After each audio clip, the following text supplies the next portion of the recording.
মাঝে উচ্চতর যারা আলিম মৌলানা ফারুক আহমদ সাহেব, আপনার কামারি এলাকার কেমন দাওয়াত টান আছে? খুব কম। ইমাদুদ্দিনে আবু কয়েক বছর ওরা লাগলো যার কাছে এনে মানুষের এতে বেশি গোলাবালা নাই, গোলাবালা নাই, গোলাপ মজা নাই, সুরো মজা নাই, গান গাইতে পারবে না। তাকে পিছনে বালাইয়া ইমাদুদ্দিন আগে নেওয়ার মতো বলে গোলাবালা মানুষ মানুষ জমানি দরকার না, মানুষের হক তাকওয়া দরকার। মানুষ জমানি দরকার না, মানুষের আসল জিনিস মুখের মধ্যে দেওয়া দরকার।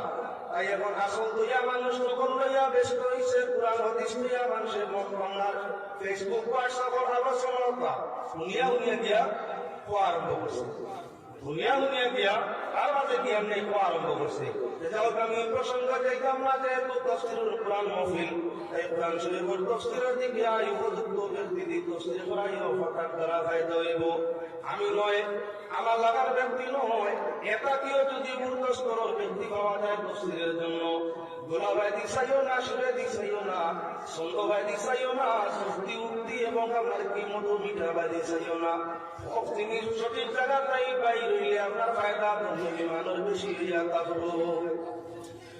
যাক আমি আমার বিষয় ধরে আলোচনা আরম্ভ করতেছি। আল্লাহ পাকের সাহায্য চাই। আল্লাহ পাক পরবর্তীকালে আলমে কোরআনে কারীম দুই জায়গায় নাযিল করছে। কোরআন শরীফ অবতীর্ণ হওয়ার স্থান দুইটা, একটা হইল মক্কা, একটা হইল মদিনা। নবীজির যখন ওই জমিনের জীবন 40 বছর পূর্ণ হয়, তখন আল্লাহ পাক পরবর্তীকালে আলমে আপনার মক্কার জমি আপনার ছিল সেখানের মধ্যে আয়াত কোরআন দেওয়া আরম্ভ করলো। কয়েকদিন মক্কা থেকে আল্লাহ হাবিব আল্লাহর নির্দেশে মদিনা শরীফ গেলাম। মক্কার মদিনা নবীজির দুইটা স্থান, মক্কায় কিছুদিন, মদিনায় কিছুদিন। এজন্য নবী যেখানে গেছেন কোরআন সেখানের মধ্যে আইছে। তাই কোরআনের কিছু সূরা, কিছু আয়াত হইয়া থাকলো মক্কার মুক্তি হবে, কিছু আয়াত, কিছু সূরা হইল মদিনার অবতীর্ণ হয়। এখন লক্ষ্য রাখা মুসলমান, আল্লাহর বন্দেগান, কোরআনে কারীম 28 নম্বর পারা সূরা হইয়া থাকলো সূরাতুল মুজাদিলা। ও সূরাতুল মুজাদিলা আপনারা সামনে আলোচনা করতে আছি। সূরাটা অবতীর্ণ স্থান মদিনা শরীফ। নবীজি যখন হিজরত করে মদিনা শরীফের মধ্যে গেছেন, তখন সূরায়ে মুজাদিলা মদিনার জীবন নাযিল হয়েছে। এই সূরাটার মধ্যে আপনার ইয়া তাওয়ারুল কোরআন শরীফ গণিত আপনার 540 লিখো। আমরা মজব আব্দুল্লাহ বিন আব্বাসর কৌরে আপনার নির্ভরযোগ্য হিসাবে মানিয়া কোরআন শরীফের রুকু শরীফ হইল 540। আর ওই কোন সূরা এক রুকু, কোন সূরা 40 রুকু। যেমন সূরা বাকারা রুকু সংখ্যা 40, আর আপনার সূরা কাউসার রুকু সংখ্যা ঠিক মতো সূরা মুজাদালার মধ্যে রুকুর সংখ্যা হইয়া থাকলো আপনার 3। সূরা মুজাদালার মধ্যে 3টা রুকু। কোরআন শরীফ আব্দুল্লাহ বিন আব্বাসের বর্ণনার এক নির্ভরযোগ্য বর্ণনা আমরা প্রথম লুগাতে আপনার আয়াত হইছে 6666, কোন সূরায় আপনার 180 আয়াত, আর কোন সূরায় আপনার 3 আয়াত, 4 আয়াত। এমত অবস্থায় সূরা মুজাদিলার আয়াতের সংখ্যা হইয়া থাকলো কত বলে 22।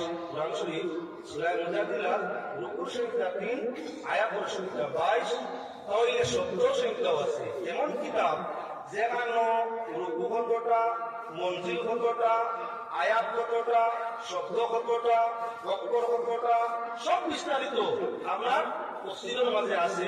দুনিয়ার এমন কিতাব নাই যে কিতাব হইলে সব কিছু পাওয়া সম্ভব আছে। জবর কতটা, জের কতটা, পেশ কতটা, প্রশ্নের কতটা, জজম সাকিন কতটা, আলিফ কতটা, বে কতটা, প্রত্যেকটা আগলা আগলা আপনার বের আছে, সব আছে। তাফসীর বিশারদ যারা আছেন তারা সবে আনিয়া তাফসীরের কিতাবের মধ্যে মিলাইছেন। দুনিয়ার অগণিত কিতাব আছে, আপনার সবকিছুরই পরিমাণ বিস্তারিত আলোচনা নাই। তাই আল্লাহর বান্দাগণ কোরআনে কারীমের শব্দ সংখ্যা অনেক। এই শব্দগুলোর মধ্যে সূরা মুজাদিলার মধ্যে শব্দ সংখ্যা হলো 443, 3 আয়াত 22। আপনার কলিমা বা শব্দ ইয়া থাকলো 443। তাহলে অক্ষরের সংখ্যা ওই সূরার মাঝে থাকবো, সব সূরার অক্ষরের সংখ্যা আছে। সূরা মুজাদিলার অক্ষরের সংখ্যা থাকবো কতটা অক্ষর। সূরাতুল মুজাদিলার মাঝে অক্ষরের সংখ্যা ইয়া থাকলো কি আপনার 1792টা অক্ষর ইয়া থাকলো। আমার এখন বোঝা গেছে যদি এবং সূরা মুজাদিলা তাফসীর আরম্ভ করবার আগে বইলা আপনার রুকু আয়াত শব্দ অক্ষর ওগুলো আনছি।